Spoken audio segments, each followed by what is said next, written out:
Hi friends, ಎಲ್ರಿಗೂ ನಮಸ್ಕಾರ. ಜ್ಞಾನಗಂಗೋತ್ರಿ ಸಂಸ್ಥೆಯ ಇನ್ಕ್ವೆಸ್ಟ್ ಪ್ರಚಲಿತ ಘಟನೆಗಳ ಸರಣಿಗೆ ತಮ್ಮೆಲ್ಲರಿಗೂ ಮತ್ತೊಮ್ಮೆ ಸ್ವಾಗತ. ಇವತ್ತು ನಾವು ಸಂಚಿಕೆ ಸಂಖ್ಯೆ 860 ಡಿಸ್ಕಸ್ ಮಾಡ್ತಾ ಇದ್ದೇವೆ. ದಿನಾಂಕ 29 ಮತ್ತು 30 ಏಪ್ರಿಲ್ 2025. ಸೊ ಇವತ್ತಿನ ಅಪ್ಡೇಟ್ಸನ್ನು ತಿಳಿಯೋ ಮುನ್ನ ಕಳೆದ ಸಂಚಿಕೆ 2 ಪ್ರಶ್ನೆಗಳ ಉತ್ತರಗಳು, ಪ್ರಶ್ನೆ ಸಂಖ್ಯೆ 1ಕ್ಕೆ ಆಪ್ಷನ್ ಡಿ ಮತ್ತು ಪ್ರಶ್ನೆ ಸಂಖ್ಯೆ 2ಕ್ಕೆ ಆಪ್ಷನ್ ಡಿ ಸರಿ ಉತ್ತರವಾಗಿರುತ್ತೆ. ಹಾಗಿದ್ರೆ ಇವತ್ತಿನ ಮೊದಲನೇ ಪ್ರಶ್ನೆಗೆ ಬರೋಣ. ಕಲ್ಲಾಪು ಸಜೀಪ. ಸೊ ಇವತ್ತಿನ ಮೊದಲನೇ ಪ್ರಶ್ನೆ, ಕಲ್ಲಾಪು ಸಜೀಪ ನದಿಯ ಮುಂಭಾಗದ ರಸ್ತೆ ಯೋಜನೆಯು ಯಾವ ನಗರದಲ್ಲಿದೆ? The Kallapu Sajipa river front road project is located in which city? So ಈ ಪ್ರಶ್ನೆಗೆ ಸರಿಯಾದ ಉತ್ತರ ಕಲ್ಲಾಪು ಸಜೀಪ. ಈ ಒಂದು ರಿವರ್ ಫ್ರಂಟ್ ರೋಡ್ ಪ್ರಾಜೆಕ್ಟ್ ಏನಿದೆ, ಸೊ ಇದು ಮಂಗಳೂರಿನಲ್ಲಿ ಇದನ್ನ ಡೆವಲಪ್ ಮಾಡ್ತಾ ಇರ್ತಕ್ಕಂಥದ್ದನ್ನು ನಾವು ನೋಡ್ಬೋದಾಗಿರುತ್ತೆ. ಸೊ ಹಾಗಿದ್ರೆ ಈ ಒಂದು ಪ್ರಾಜೆಕ್ಟ್ನ ಅಡ್ವಾಂಟೇಜಸ್ ಏನು, ಈ ಒಂದು ಪ್ರಾಜೆಕ್ಟ್ಗೆ ಸಂಬಂಧಪಟ್ಟಿರ್ತಕ್ಕಂಥ ರಿವರ್ ಯಾವುದು, ಯಾಕಂದ್ರೆ ಪ್ರಶ್ನೆಯಲ್ಲಿ ರಿವರ್ ಫ್ರಂಟ್ ಅಂತ ಇದೆ, ಸೊ ಆ ಒಂದು ನದಿ ಯಾವುದು, ಎಲ್ಲ ಮಾಹಿತಿಯನ್ನು ನಾವಿಲ್ಲಿ ಸಂಪೂರ್ಣವಾಗಿ ಡಿಸ್ಕಸ್ ಮಾಡೋಣ.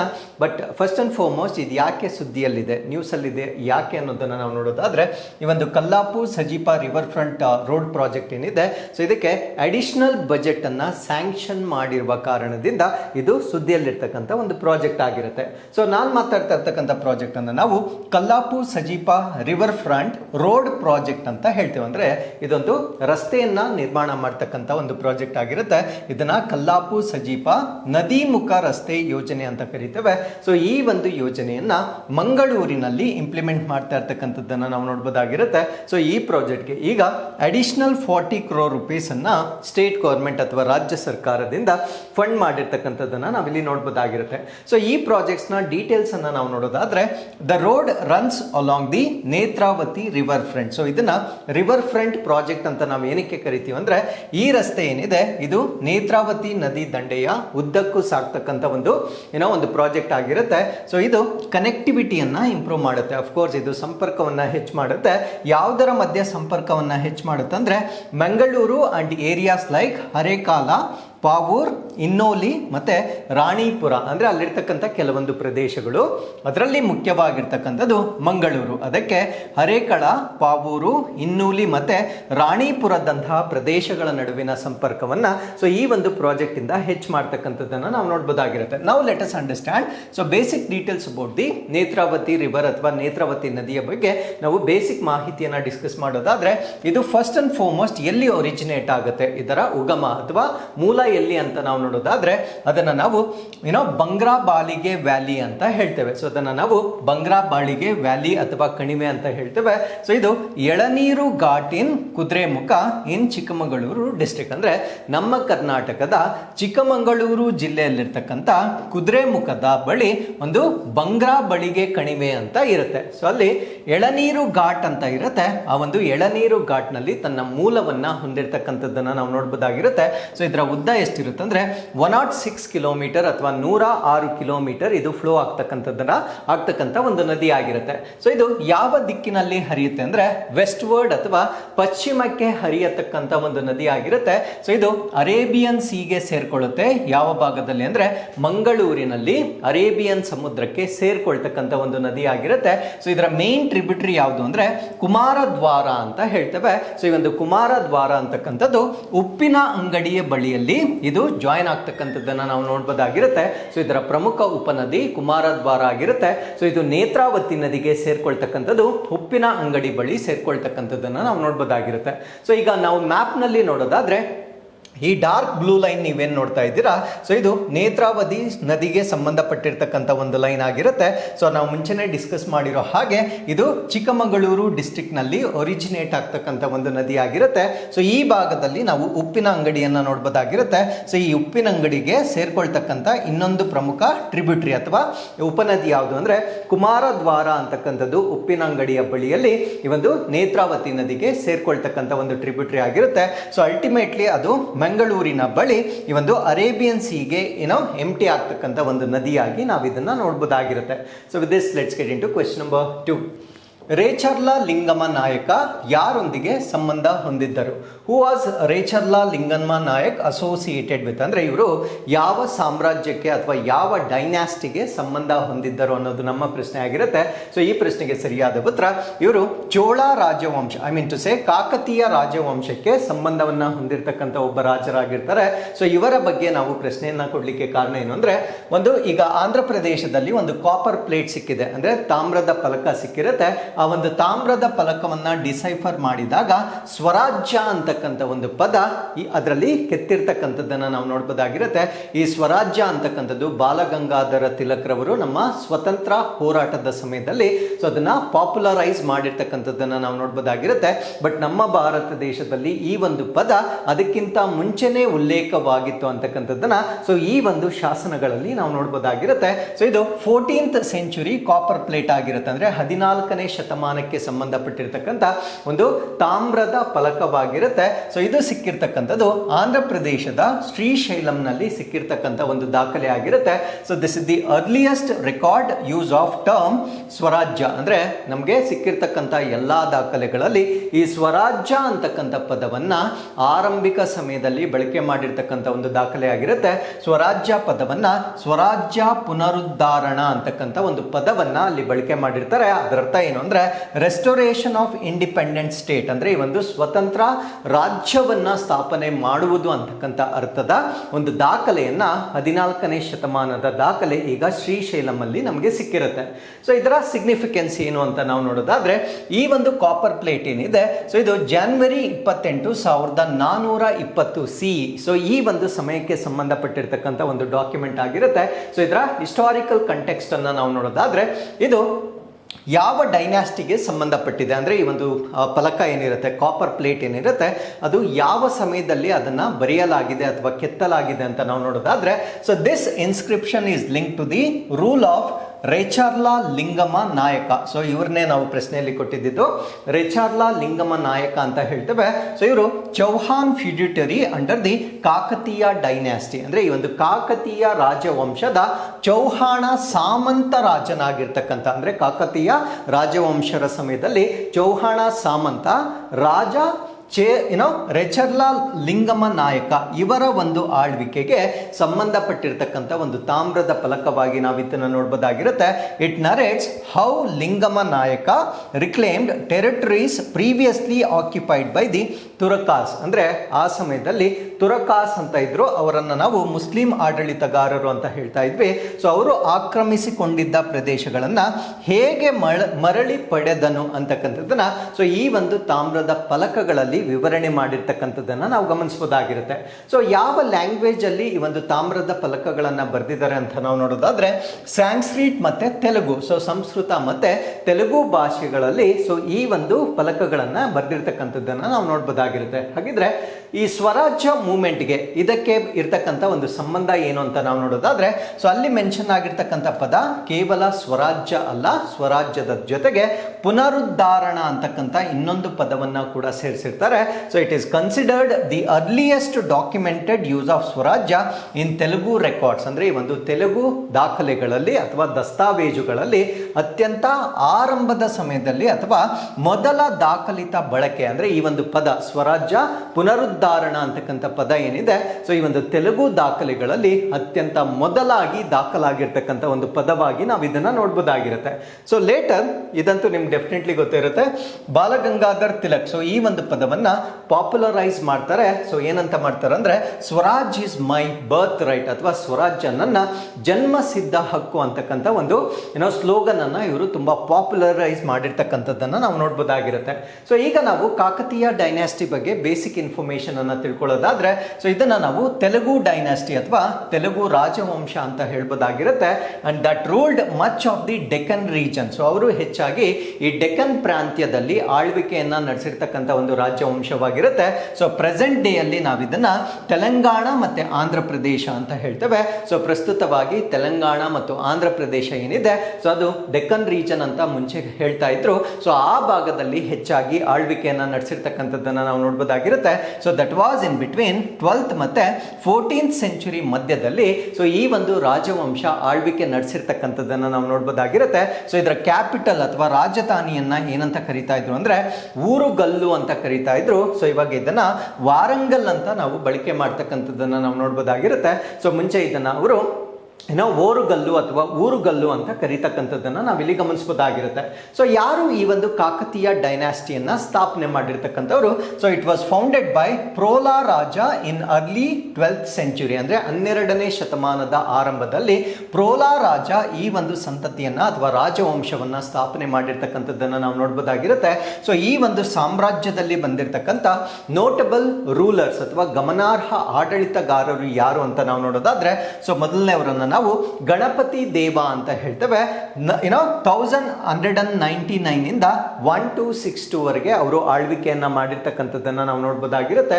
ಸೊ ಎರಡನೇದು Rudramma Devi. So this is most important. So ಇವರು 1262ರಿಂದ 1289 ನಡುವೆ ಆಳ್ವಿಕೆಯನ್ನ ಮಾಡಿರ್ತಾರೆ. So one of the few female rulers in Indian history, ಅಂದ್ರೆ ನಮ್ಮ ಭಾರತ ದೇಶದ ಇತಿಹಾಸದಲ್ಲಿ ಕೆಲವು ಮಹಿಳಾ ಆಡಳಿತಗಾರರಲ್ಲಿ ಇವರು ಕೂಡ ಒಬ್ಬರಾಗಿರ್ತಾರೆ. ಸೊ ಇವರ ಒಂದು ಸ್ಪೆಷಾಲಿಟೀಸ್ ಅಥವಾ ಇವರು ಶ್ರೇಷ್ಠತೆಗಳೇನು ಅಂತ ನಾವು ನೋಡೋದಾದ್ರೆ she is known for military and administrative skills, ಅಂದ್ರೆ ಆ ಒಂದು ಮಿಲಿಟರಿ ಮತ್ತೆ ಆಡಳಿತದ ಕೌಶಲ್ಯಕ್ಕೆ ಹೆಸರುವಾಸಿಯಾಗಿದ್ದಂತಹ ರುದ್ರಮ್ಮ ದೇವಿ ಕೂಡ ಈ ಒಂದು ಕಾಕತೀಯ ರಾಜ್ಯವಂಶಕ್ಕೆ ಸೇರಿರ್ತಕ್ಕಂಥ ಒಬ್ಬ ಮಹಿಳೆ ಆಗಿರ್ತಾರೆ. ಸೊ ಅದಾದ್ಮೇಲೆ ಪ್ರತಾಪ ರುದ್ರ II ಅಂತ ಹೇಳ್ತೇವೆ. ಸೊ ಇವರು 1289ರಿಂದ 1323 ವರೆಗೂ ಆಳ್ವಿಕೆಯನ್ನ ಮಾಡಿರ್ತಕ್ಕಂಥ ಒಬ್ಬ ದೊರೆ ಆಗಿರ್ತಾರೆ. ಸೊ ಇವರನ್ನ ನಾವು ಲಾಸ್ಟ್ ರೂಲರ್ ಅಂತ ಕನ್ಸಿಡರ್ ಮಾಡ್ತೇವೆ, ಅಂದ್ರೆ ಕಾಕತೀಯ ರಾಜವಂಶದ ಕೊನೆಯ ರಾಜನನ್ನಾಗಿ ನಾವು ಇವರನ್ನ ನೋಡಬಹುದಾಗಿರುತ್ತೆ. ಸೊ ಯಾಕೆ ಇವರನ್ನ ಕೊನೆಯ ರಾಜನಾಗಿ ಅಂತ ಕರಿತೀವಿ ಅಂದ್ರೆ because of the invasion of the Delhi ಸುಲ್ತಾನೇಟ್ಸ್, ಅಂದ್ರೆ ದೆಹಲಿ ಸುಲ್ತಾನರ ಆಕ್ರಮಣದೊಂದಿಗೆ ಸೊ ಈ ಒಂದು ರಾಜವಂಶ ಪತನಗೊಂಡಿರ್ತಕ್ಕಂಥದ್ದನ್ನ ನಾವಿಲ್ಲಿ ಗಮನಿಸಬಹುದಾಗಿರುತ್ತೆ. ಹಾಗಿದ್ರೆ ಇವರ ಸಮಯದ ಆರ್ಕಿಟೆಕ್ಚರ್ ಅಥವಾ ವಾಸ್ತುಶಿಲ್ಪ ಹೇಗಿತ್ತು ಅನ್ನೋದನ್ನ ನಾವು ನೋಡೋದಾದ್ರೆ ಸೊ ವಾರಂಗಲ್ ಫೋರ್ಟ್ ಅಂತ ಕರಿತೇವೆ, ಅಂದ್ರೆ ವಾರಂಗಲ್ ಕೋಟೆ ಇವರ ಸಮಯದಲ್ಲಿ ನಿರ್ಮಾಣ ಆಗಿರ್ತಕ್ಕಂಥದ್ದು. ಅದ್ರ ಜೊತೆಗೆ 1000 ಪಿಲ್ಲರ್ ಟೆಂಪಲ್ ಅಂತ ಹೇಳ್ತೇವೆ. ಇದನ್ನ ಹನಮಕೊಂಡ ತೆಲಂಗಾಣ, ಅಂದ್ರೆ 1000 ಕಂಬಗಳನ್ನ ಅಥವಾ ಸ್ತಂಭಗಳನ್ನ ಹೊಂದಿರತಕ್ಕಂಥ ದೇವಸ್ಥಾನ. ಅದಾದ್ಮೇಲೆ ರಾಮಪ್ಪ ಟೆಂಪಲ್, ಸೊ ಇದನ್ನ ತೆಲಂಗಾಣದ ಪಾಲಂಪೇಟ್ ನಲ್ಲಿ ನೋಡಬಹುದಾಗಿರುತ್ತೆ. ಸೊ ರಾಮಪ್ಪ ಟೆಂಪಲ್ ಬಗ್ಗೆ ಯುನೆಸ್ಕೋ ಅಥವಾ ಯುನೆಸ್ಕೋ ವರ್ಲ್ಡ್ ಹೆರಿಟೇಜ್ ಸೈಟ್ಸ್ಗಳೊಳಗೆ ಈ ರಾಮಪ್ಪ ಟೆಂಪಲ್ ಅನ್ನ ಕೂಡ ಸೇರಿಸಿರ್ತಕ್ಕಂಥದ್ದು ನಿಮಗೆ ಡೆಫಿನೆಟ್ಲಿ ಗೊತ್ತಿರುತ್ತೆ. So with this let's get into question number 3. Wallace ರೇಖೆ ಏನನ್ನು ಪ್ರತ್ಯೇಕಿಸುತ್ತದೆ? What does Wallace line separate? So Wallace line ಅಂತಕ್ಕಂಥದ್ದು ಯಾವ ಎರಡು ಭೂ ಪ್ರದೇಶಗಳನ್ನ ಪ್ರತ್ಯೇಕಿಸುತ್ತದೆ ಅನ್ನೋದು ನಮ್ಮ ಪ್ರಶ್ನೆ ಆಗಿರುತ್ತೆ. ಸೊ ಈ ಪ್ರಶ್ನೆಗೆ ಸರಿಯಾದ ಉತ್ತರ ಆಗ್ನೇಯ ಏಷ್ಯಾ ಮತ್ತು ಆಸ್ಟ್ರೇಲಿಯಾ ಅಥವಾ ನ್ಯೂ ಗಿನಿಯಾದ ಪರಿಸರ ವ್ಯವಸ್ಥೆಗಳನ್ನ ಇದು ಪ್ರತ್ಯೇಕ ಮಾಡುತ್ತೆ. So ecosystems of south east Asia, Australia or New Guinea ಇದನ್ನ ಸಪರೇಟ್ ಮಾಡ್ತಕ್ಕಂಥ ಒಂದು ಲೈನ್ ಅನ್ನು ನಾವು ವ್ಯಾಲೆಸ್ ಲೈನ್ ಅಂತ ಹೇಳ್ತೇವೆ. ಹಾಗಿದ್ರೆ ವ್ಯಾಲೆಸ್ ಲೈನ್ ಸುದ್ದಿಯಲ್ಲಿ ಯಾಕಿದೆ? ಸೊ ಇದನ್ನ ನಾವು ಈ ಮ್ಯಾಪ್ ನ ಮುಖಾಂತರ ಅರ್ಥ ಮಾಡ್ಕೊಳ್ಳೋಣ. ಸೊ ಈ ಕಡೆ ನಾವು ಸೌತ್ ಈಸ್ಟ್ ಏಷ್ಯಾವನ್ನ ನೋಡಬಹುದಾಗಿರುತ್ತೆ. ಸೊ ಈ ಕಡೆ ಆಸ್ಟ್ರೇಲಿಯಾ ಈ ಭಾಗಗಳನ್ನ, ಇಂಡೋನೇಷಿಯಾ ಈ ಭಾಗಗಳನ್ನ ನಾವು ನೋಡಬಹುದಾಗಿರುತ್ತೆ. ಸೊ ಈ ಮಧ್ಯದಲ್ಲಿ ಬರ್ತಕ್ಕಂಥ ಒಂದು ಗಡಿ ರೇಖೆಯನ್ನು ನಾವು ವ್ಯಾಲೆಸ್ ಲೈನ್ ಅಂತ ಹೇಳ್ತೇವೆ. ಸೊ ಈ ವ್ಯಾಲೆಸ್ ಲೈನ್ ನ ಪ್ರಾಮುಖ್ಯತೆ ಏನು ಅಂತ ನಾವು ನೋಡೋದಾದ್ರೆ ಇದು ತುಂಬಾ ಆಲ್ಮೋಸ್ಟ್ ಇನ್ವಿಸಿಬಲ್, ಅಂದ್ರೆ ಇದು ಗೋಚರಿಸದೇ ಇರ್ತಕ್ಕಂಥ ಒಂದು ಲೈನ್ ಆಗಿ ನಾವು ಕನ್ಸಿಡರ್ ಮಾಡಬಹುದಾಗಿರುತ್ತೆ. ಬಿಕಾಸ್ ಇಲ್ಲಿರ್ತಕ್ಕಂಥ ವಾಟರ್ ಏನಿರುತ್ತೆ ಅದು ತುಂಬಾ ಶಾಲೋ ಆಗಿರುತ್ತೆ. ಶಾಲೋ ಇನ್ ದ ಸೆನ್ಸ್ ಅದು ತುಂಬಾ ಆಳ ಇರೋದಿಲ್ಲ, ತುಂಬಾ ಮೇಲ್ಮೈಯಲ್ಲಿರ್ತಕ್ಕಂಥ ಒಂದು ನೀರಾಗಿರುತ್ತೆ. ಹಾಗಿದ್ರೆ ಈ ಒಂದು ಲೈನ್ ತುಂಬಾ ಪಾಪ್ಯುಲರ್ ಆಗ್ಲಿಕ್ಕೆ ಅಥವಾ ಯಾಕೆ ಇದು ಸುದ್ದಿಯಲ್ಲಿದೆ ಅಂತ ಹೇಳೋದಾದ್ರೆ ಸೊ ಈ ಕಡೆ ಇರ್ತಕ್ಕಂಥ ಹ್ಯಾಬಿಟ್ಯಾಟ್ ಅಥವಾ I mean to say biodiversity, ಈ ಕಡೆ ಇರ್ತಕ್ಕಂಥ ಬಯೋಡೈವರ್ಸಿಟಿ ಜೀವ ವೈವಿಧ್ಯತೆಗಳೇನಿರುತ್ತೆ ಸೊ ಯಾವತ್ತಿಗೂ ಕೂಡ ಈ ಒಂದು ವ್ಯಾಲೆಸ್ ಲೈನ್ ಅನ್ನ ಅವು ಕ್ರಾಸ್ ಮಾಡೋದಿಲ್ಲ. ಸೊ ಕ್ರಾಸ್ ಮಾಡೋದಿಲ್ಲ, ಅದು ಶಾಲೋ ವಾಟರ್ ಆಗಿರುತ್ತೆ. ಶಾಲೋ ವಾಟರ್ ಆಗಿದ್ರೆ ಪ್ರಾಣಿಗಳು ಸುಲಭವಾಗಿ ದಾಟಬಹುದಾಗಿರುತ್ತೆ. ತುಂಬಾ ಆಳದ ನೀರಿದ್ದರೆ ದಾಟಲಿಕ್ಕೆ ಆಗೋದಿಲ್ಲ. ಶಾಲೋ ವಾಟರ್ ಆಗಿದ್ರು ಕೂಡ ಈ ಲೈನ್ ಅನ್ನ ಪ್ರಾಣಿಗಳು ಕ್ರಾಸ್ ಮಾಡೋದಿಲ್ಲ.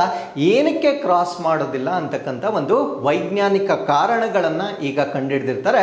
ಸೊ ಆ ಒಂದು ಕಾರಣದಿಂದ ವ್ಯಾಲೆಸ್ ಲೈನ್ ಅಂತಕ್ಕಂಥದ್ದು ಈಗ ಸುದ್ದಿಯಲ್ಲಿರ್ತಕ್ಕಂಥ ಒಂದು ಗಡಿ ರೇಖೆ ಆಗಿರುತ್ತೆ. ಹಾಗಿದ್ರೆ what is the reasons difference ಅನ್ನೋದನ್ನ ಸೊ ಈ ಒಂದು ಆರ್ಟಿಕಲ್ ಅಲ್ಲಿ ನಾವು ಡಿಸ್ಕಸ್ ಮಾಡೋಣ.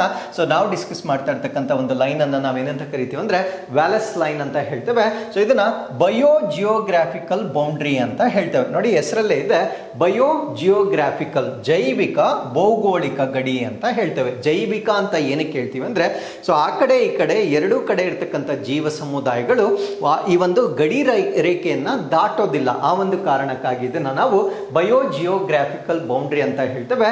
That separates the distinct ecosystems, ಅಂದ್ರೆ ಎರಡು ವಿಭಿನ್ನವಾಗಿರ್ತಕ್ಕಂಥ ಪರಿಸರ ವ್ಯವಸ್ಥೆಗಳನ್ನ ಇದು ಪ್ರತ್ಯೇಕ ಮಾಡುತ್ತೆ. ಸೊ ಒಂದು ಸೌತ್ ಈಸ್ಟ್ ಏಷ್ಯಾವನ್ನ ಆಸ್ಟ್ರೇಲಿಯಾ ಮತ್ತೆ ನ್ಯೂ ಗಿನಿಯಾ ಜೊತೆಗೆ ಇದು ಸಪರೇಟ್ ಮಾಡ್ತಕ್ಕಂಥ ಒಂದು ಗಡಿ ರೇಖೆಯಾಗಿ ನಾವು ನೋಡಬಹುದಾಗಿರುತ್ತೆ. So it was first identified by Alfred Russel Wallace. So ಇದನ್ನ ಮೊಟ್ಟ ಮೊದಲ ಬಾರಿಗೆ 19th ಸೆಂಚುರಿ ಅಥವಾ 19ನೇ ಶತಮಾನದಲ್ಲಿ ಆಲ್ಫ್ರೆಡ್ ರಸೆಲ್ ವ್ಯಾಲೆಸ್ ಅಂತಕ್ಕಂಥವ್ರು ಇದನ್ನ ಪತ್ತೆ ಮಾಡಿರುವ ಕಾರಣದಿಂದ ಇದಕ್ಕೆ ವ್ಯಾಲೆಸ್ ಲೈನ್ ಅಂತ ನಾಮಕರಣ ಮಾಡಿರ್ತಾರೆ. ಸೊ ಇದನ್ನ ನಾವು ಇನ್ವಿಸಿಬಲ್ ಬ್ಯಾರಿಯರ್ ಅಥವಾ ಅದೃಶ್ಯವಾದ ತಡೆಗೋಡೆ ಅಂತ ಕೂಡ ಹೇಳ್ಬೋದಾಗಿರ್ತಕ್ಕಂಥ ಒಂದು ಗಡಿ ರೇಖೆ ಆಗಿರುತ್ತೆ. ಸೊ ಇದು ಅಲ್ಲಿರ್ತಕ್ಕಂಥ ಒಂದು ಆರ್ಕಿಯೋಪೆಲಾಗೋ, ಅದನ್ನ ನಾವು ದ್ವೀಪ ಸಮೂಹ ಅಂತ ಹೇಳ್ತೇವೆ. ಅಂದ್ರೆ ಗ್ರೂಪ್ ಆಫ್ ಐಲ್ಯಾಂಡ್ಸ್ ಗಳನ್ನ ನಾವು ಆರ್ಕಿಯೋಪೆಲಾಗೋ ಅಂತ ಹೇಳ್ತೇವೆ.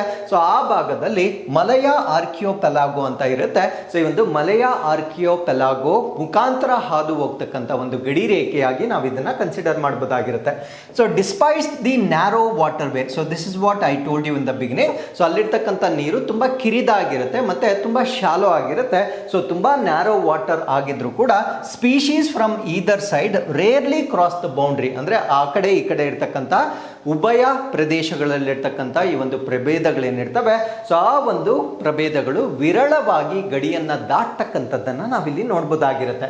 So why do species not cross, ಯಾಕೆ ಈ ಪ್ರಭೇದಗಳು ಈ ಗಡಿ ರೇಖೆಯನ್ನ ದಾಟೋದಿಲ್ಲ ಅಂತ ನಾವು ನೋಡೋದಾದ್ರೆ one reason is climate and evolutionary adaptation ಅಂತ ಹೇಳ್ತೇವೆ. ಅಂದ್ರೆ ಹವಾಮಾನ ಮತ್ತು ವಿಕಸನೀಯ ಹೊಂದಾಣಿಕೆ ಅಂತ ಹೇಳ್ತೇವೆ. ಫಾರ್ ಎಕ್ಸಾಂಪಲ್ ನೀವು ಎನ್ವೈರನ್ಮೆಂಟ್ ಎಕಾಲಜಿಯಲ್ಲಿ ಪ್ರಿನ್ಸಿಪಲ್ಸ್ ಆಫ್ ಇಕೋಸಿಸ್ಟಮ್ ಅಂತ ಬರುತ್ತೆ.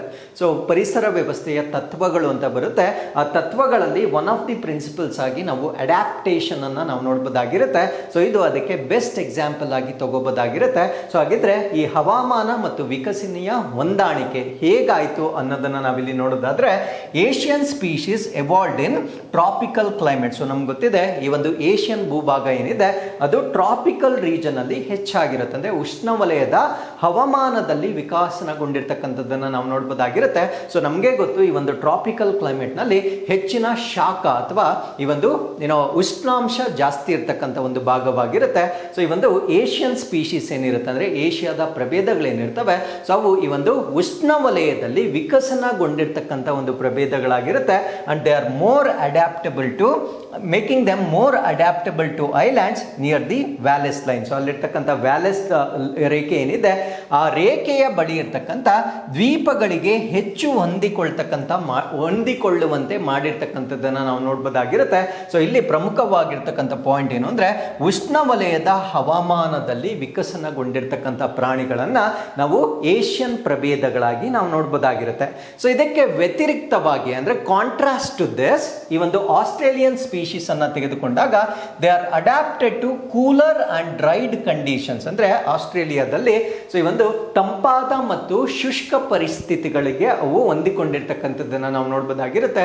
ಸೊ ಒಂದ್ ಕಡೆ ನೀವು ಟ್ರಾಪಿಕಲ್ ಅನ್ನ ನೋಡ್ತೀರಾ, ಸೊ ಇನ್ನೊಂದ್ ಕಡೆ ಕೂಲರ್ ರೀಜನ್ ಅನ್ನ ನೋಡುವ ಕಾರಣದಿಂದ ಅಲ್ಲಿರ್ತಕ್ಕಂಥ ಪ್ರಭೇದಗಳು ಅಲ್ಲಿರ್ತಕ್ಕಂಥ ಹವಾಮಾನಕ್ಕೆ ಹೊಂದಿಕೊಂಡಿರ್ತವೆ.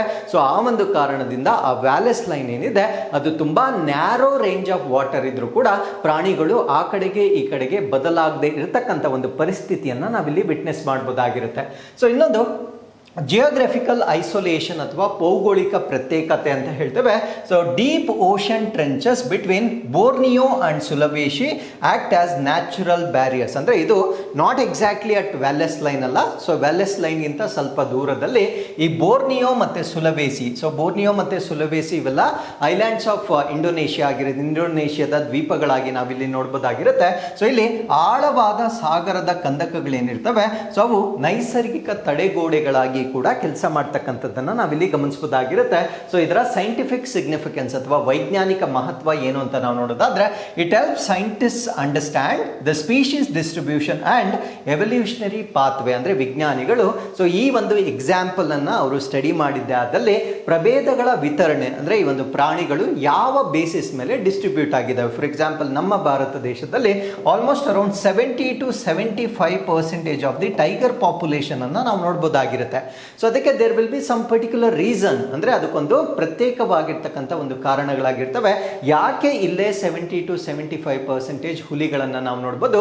ಆ ರೀತಿಯಾಗಿ ಒಂದು ಪ್ರಭೇದಗಳ ವಿತರಣೆ ಮತ್ತೆ ವಿಕಸನದ ಮಾರ್ಗಗಳ ಮೇಲೆ ಅಧ್ಯಯನ ಮಾಡಲಿಕ್ಕೆ ಸೊ ಈ ರೀತಿಯ ಒಂದು ಕಾನ್ಸೆಪ್ಟ್ಗಳು ತುಂಬಾ ಸುಲಭವಾಗ್ತಕ್ಕಂಥದ್ದನ್ನ ನಾವು ನೋಡಬಹುದಾಗಿರುತ್ತೆ.